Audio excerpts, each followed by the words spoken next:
नमस्ते, आपका स्वागत है। तो आपका बॉडी सही होगा। सर हमारे सोसाइटी को जो बुक है हमारे पास सर, इसी लाइफ स्टाइल आपके लिखे द्वारा डॉक्टर अवधेश कुमार सिंह, और जो एक दूसरा बुक है सर न्यू डेमोक्रेसी जो आप देख रहे हैं, blending of Karl Marx and Gandhi sir. ये न्यू डेमोक्रेसी के पीछे थॉट प्रोसेस क्या है, ये किताब का बेस क्या है सर?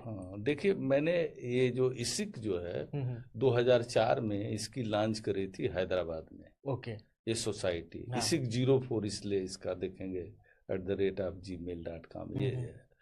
तो तब से जो है हम डॉक्टर हैं, रोज अपना साधना करते हैं, तमाम प्रैक्टिस करते हैं, देखते हैं। तो ये प्रोसेस है, साधना का प्रोसेस है। 2026 है ना, तो 2016 से कॉन्फ्रेंसेस शुरू किया, ये किया।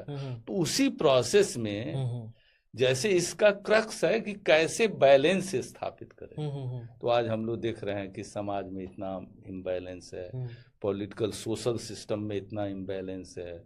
मतलब जो है, आप देखिए किस तरह से इवन जो है संवैधानिक संस्थाएं लड़ जा रही हैं। समाज कितनी आपस में विसंगतियां हैं। इस समय सामाजिक तमाम जातियों की रैलियां होने लगी हैं। मतलब आप ये देखिए कि देश सबसे बड़ा तो देश है ना। देश है तो सभी धर्म है, तो सभी जाति हैं, तो सभी आपका एग्जिस्ट करेगा। मोहब्बत आप ठीक है, हम अपनी जात से मोहब्बत करेंगे, धर्म से मोहब्बत करेंगे, हमारी जो क्षेत्र है उससे मोहब्बत करेंगे। हम भोजपुरी के तो भोजपुरी से, वो तो ज्योग्राफिकली आप वहां जन्म लिए तो स्वाभाविक आप में आएगा। लेकिन सबसे ज्यादा बड़ा जो है देश राष्ट्र है। राष्ट्र है तो राष्ट्र भक्त होना बहुत जरूरी, राष्ट्र के प्रति निष्ठावान होना जरूरी। और हम इंसान हैं तो इंसानियत के प्रति निष्ठावान होना चाहिए। तो हमारे ऋषियों महात्माओं सबने तो कहा है ना, वसुधैव कुटुंबकम, एकात्म मानववाद। ठीक है ना, बिल्कुल।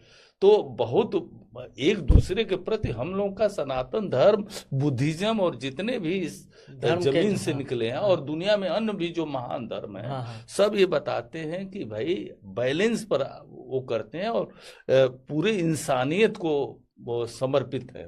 वो इंसान की बेहतरी के लिए समर्पित है। तो हमने देखा कि हमारे देश में जो है भाई बड़ी विसंगति है।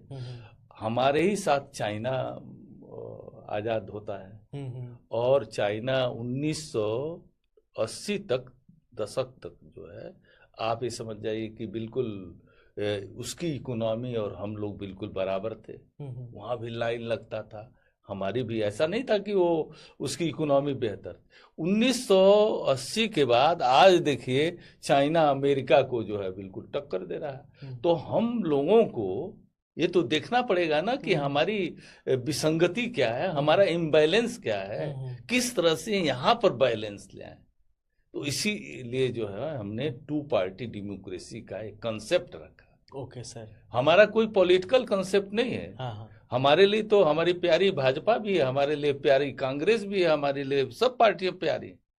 तो हमारा ये है कि आप किस तरह से हमारी जो क्रीड्स है, क्रीड्स मतलब जो हमारा धर्म, जाति, भाषा, मजहब, उसको भी हम सम्मान रखें, लेकिन हम किस तरह से कंट्री को, किस तरह से अपने राष्ट्र को, और किस तरह से इंसानियत को, लॉ एंड ऑर्डर को, समझ रहे हैं ना, न्याय के प्रति अपनी जवाबदेही को, न्याय के प्रति सम्मान रखें, समाज में अच्छी वो होवे, सोच डेवलप होवे, सबको शिक्षा मिले, सबको समान अधिकार मिले जो हमारे संविधान में है। तो उसको कैसे हम लोग कर पाए, इसलिए हमने 2 पार्टी डेमोक्रेसी की अवधारणा रखा। और इसमें सबसे बेहतरीन बात है झा जी कि हम लोगों ने कहा कि भाई जैसे हम लोग की डाइवर्सिफाइड डाइवर्सिटी है, बिल्कुल, तो डाइवर्सिटी में एकता कैसे हो। तो हम लोगों ने ये परिकल्पना करी कि चुनाव के पहले भाई हजारों जातियां, हजारों हमारी सबकी हैं, आज 3 जातियों का संगम बना लीजिए, मेल करवा लीजिए, उसका एक नेता बन जाएगा। सही। और वो हेड बन जाएगा, वो राजाओं की तरह से हेड बन जाएगा, समझ रहे हैं। तो इस तरह को वो करके, लेकिन सभी इसी राष्ट्र से खा पी रहे हैं, इसी से बढ़ रहे हैं, इसी से पुष्पित पल्लवित हो रहे हैं। तो हम लोगों ने कहा कि भाई ये ठीक है, आप हमारी डाइवर्सिटी है तो अपनी अपनी पार्टी, हजारों पार्टी बनाई, अपनी संस्कृति अपनी सबको वो करिए, अपने अपने धर्म को मानिए, लेकिन चुनाव के बाद जो है आप देश के सेवक हैं, राष्ट्र के धरोहर हैं। आप अपनी जो है पार्टी लाइन खत्म करिए, इंडिविजुअल नहीं है, इंडिविजुअलिटी को खत्म करिए। लेकिन पार्टियां माने तब तो। आप ये देखिए, जैसे हम लोग आजाद हुए और कांग्रेस एक मूवमेंट थी, कांग्रेस एक मूवमेंट थी, और देखिए उसको एक मतलब 100 वर्ष के आसपास लग गए आजादी का मूवमेंट लॉन्च करने में, लॉन्च करके प्राप्त करने में, हासिल करने में। तो ये बहुत वो है, जैसे मूवमेंट हुई और आज़ादी हमने प्राप्त किया, तो फिर सरदार पटेल ने, नेहरू ने, सबने मिलके ये रियासतों को ध्वस्त किया। तो 562 रियासतों को ध्वस्त किया ना। तो आप इस समय की जो राजनीतिक पार्टियां हैं, सबसे गड़बड़ एस्पेक्ट उनका ये है कि रियासत जैसे ग्रो हो रही है। तो ये रियासत जैसे क्या ग्रो भाई? हम लोग तो सभी भारतीय हैं, एक दूसरे से मोहब्बत करने वाले हैं, वसुधैव कुटुंबकम की भावना पर चलने वाले हैं, एकात्म मानववाद मानने वाले हैं। तो क्यों होनी चाहिए? तो हम लोगों ने ये अवधारणा दी कि चुनाव के बाद, क्योंकि हमारे माननीय लोग जो है राष्ट्र के धरोहर बन जाते हैं, जन सेवक हैं वो। भाई आप इंडिविजुअल हैं, ठीक है, चुनाव के पहले आपकी पार्टी, लेकिन चुनाव के बाद आप राष्ट्र के हैं, इंसानियत के हैं, इंसान समाज में अच्छे मूल्यों के पोषक हैं। आप ही से हमारे जो है बच्चे प्रेरणा लेने वाले हैं। तो वहां अपनी पार्टी लाइन को कम कर दीजिए, उसकी वहां राष्ट्र की लाइन को, एक दूसरे से सहयोग की लाइन को ले आई। तो हम लोगों ने वही बैलेंस जो इसिक मेडिटेशन में, तो हम लोगों ने कहा कि हर एक क्षेत्र जो है 2 मेंबर्स कंस्टिट्यूएंसी ले आइए, और जो संसद में पक्ष प्रतिपक्ष करते हैं, यहीं से पक्ष प्रतिपक्ष ले जाइए। आप यहीं से जनता को दीजिए ना। आप ये बताइए, एक विजेता सब कुछ ले जाए, मतलब एक विजेता जो हुआ, तो टोटल वोट में अब तक का जो इतिहास है 75 सालों में, तो आप देखिए 35 से 40% अगर पोल वोट का है, मान लीजिए 1 अरब वोट है, अब मान लीजिए 60 लाख पड़े पोल्ड वोट हुए ना, तो पोल्ड वोट में 35 से 40% कोई पार्टी पा जाती है, पार्टियों का कॉम्बिनेशन पा जाता है, तो उसका बहुमत से ज्यादा हो जाता है। भले ही उसका 65 से 70% लोगों ने उसको वोट नहीं दिया है। तो 65 से 70% लोग तो बाहर हो गए। केवल जो सिस्टम है, ये तो एक पैर पर चलने, एक हाथ से काम करने वाला सिस्टम है। आप 65 से 70% लोग तो बाहर हो गए। तो हम लोगों ने कहा कि भैया, जैसे आप एक हाथ से नहीं, एक पैर से नहीं, दोनों हाथों से चलिए, लेफ्ट राइट, दोनों पैरों से चलिए, 2 आंखों से देखिए, ब्रेन 2 है। समझ रहे हैं? सब सिस्टम को भगवान ने बैलेंस कर रखा है। तो इस तरह से हम लोगों ने 9 लोकतंत्रवाद की धारणा दी, और वो इसिक का ही देन है। वो इसिक से हटा नहीं सकते हैं। सर, तो ये जो इसिक लाइफस्टाइल जो बुक है सर, ये हमारे सोसाइटी में जो हमारे पब्लिक है, जो हमारी जनता है, उनको कैसे प्राप्त होगी सर? अब ये आएगी मार्केट में जो है, जल्दी है, आएगी, बहुत जल्दी ऑनलाइन प्लेटफॉर्म पे ये बुक आ जाएगी, ऑनलाइन प्लेटफॉर्म पर आ जाएगी। और ये इससे मिलेगा। तो हम लोगों का किसी भी पार्टी से कोई वो नहीं है, सब अपने हैं। अरे ये लोग तो हम कहते हैं कि मोदी जी राष्ट्र के धरोहर हैं, राहुल जी राष्ट्र के धरोहर, अन्य जो लोग हैं, नीतीश जी हैं, सब लोग हैं। तो भाई आपस में लड़ाई क्यों? 2 संवैधानिक संस्थाएं क्यों लड़े? आप ही बताइए।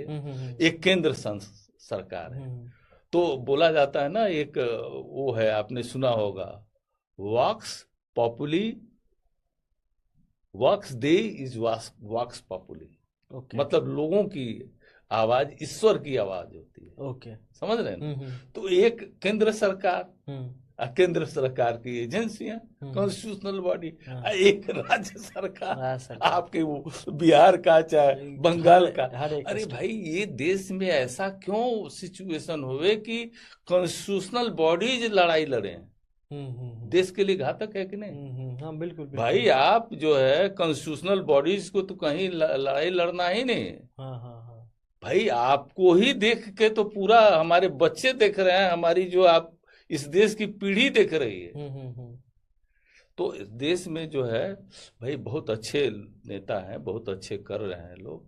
तो अब देखिए क्या होता है। हम तो चाहते हैं कि हम माननीय मोदी जी से मिलें, राहुल जी से मिलें, सब नेताओं से मिलें कि भाई आपस में सिनर्जिस्टिक राजनीति होनी चाहिए। जैसे शरीर है, बिलियंस सेल्स हैं, तो इस देश में बिलियंस लोग हैं, 1.5 अरब लोग हैं। तो शरीर देखिए लेफ्ट राइट चल रही है ना, तो कितना बढ़िया काम कर रही है। आखिर चाइना हमसे 6 गुना 8 गुना कैसे आगे बढ़ गया? साथ थे 1980 में। तो अच्छा, ये भी कहेंगे कि आप कह देंगे कि नहीं वहाँ कम्युनिज्म है। नहीं, डेमोक्रेसी में ग्रोथ ज्यादा होता है। जब पश्चिमी जर्मनी, जब सेकेंड वर्ल्ड वॉर में डिवीजन हुआ, तो एक जो था बना पूर्वी जर्मनी, एक पश्चिमी जर्मनी। तो जो पश्चिमी जर्मनी था नाटो के उसमें था, जो जहां डेमोक्रेटिक वर्ल्ड था। और पूर्वी जर्मनी आप देखते होंगे उसका जो है रसिया से था, तो रसिया को था। अब ये समझ जाइए कि वहाँ कम्युनिज्म था। तो लोग भाग पूर्वी जर्मनी से, क्योंकि पश्चिमी जर्मनी में ज्यादा लिबर्टी थी, जस्टिस थी, इक्वलिटी थी, पूरा वो था, जॉब ज्यादा था, तो भाग भाग के आने लगे।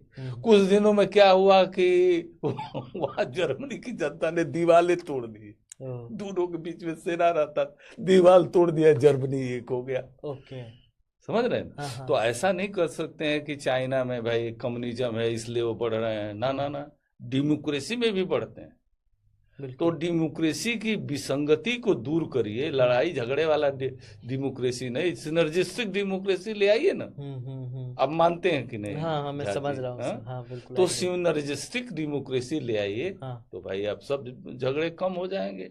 अब साइंस ग्रोथ और ज्यादा होगा। हाँ, साइंस सिस्टम का आप ले आइए। अरे चाइना जो है कम्युनिज्म में उतना ग्रोथ नहीं होता, लेकिन वो साइंस के इंटरवेंशन से, साइंस का इंटरवेंशन करिए ना। जापान हुआ हाँ, जापान है, तो हर एक व्यक्ति जो है का लाभ होगा। आज चाइना में देखिए कम्युनिज्म कंट्री होने के बावजूद भी आज लोअर क्लास जो है मध्यम क्लास में चला गया, मध्यम क्लास अपर क्लास में चला गया, अपर क्लास में कितने बिलियनर्स हो गए।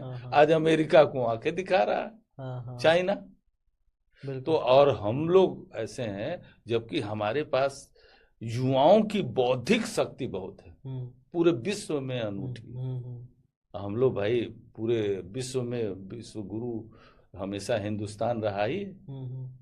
तो इसको इसीलिए हम लोगों ने 2 पार्टी डेमोक्रेसी की परिकल्पना करी। और एक जैसे आजादी का मूवमेंट हुआ ना, ये अभी नहीं कुछ होने जाने वाला है, क्योंकि जब तक सभी पार्टियों के दिमाग में नहीं आएगा, जब तक पब्लिक उनको कंपेल नहीं करेगी, तब तक कहाँ आएगा। सभी राजशाही घरानों जैसे बैठे हुए हैं, एक दूसरे को लड़ने को तैयार हैं। जो एक 3 जातियों का 4 जातियों का संगम है, वो अपने को राजा समझता है, वो दूसरे को नीचे ऊपर बैठने नहीं देगा, दूसरे को मौका नहीं देगा, वही कैप्चर करके बैठा हुआ। आंतरिक लोकतंत्र नहीं है पार्टियों में। तो ये सब तमाम विसंगतियां हैं जिससे कि आपस में लड़ाई है। तो इंसान की तरह से दाहिना हाथ बायां हाथ, हाँ लेफ्ट राइट तो यही होता है ना, संसद का समय बर्बाद न होवे। चाइना में 2960-65 सांसद हैं चाइना के नेशनल असेंबली में। मोदी जी ने तो बनाया है, हम लोग की भी महान काम किया है उन्होंने। तो लेकिन हमारे जब हम 35 करोड़ के थे आजादी के समय, तो उस समय भी 543, अब 1.5 अरब के हो रहे हैं तो 543 सांसद।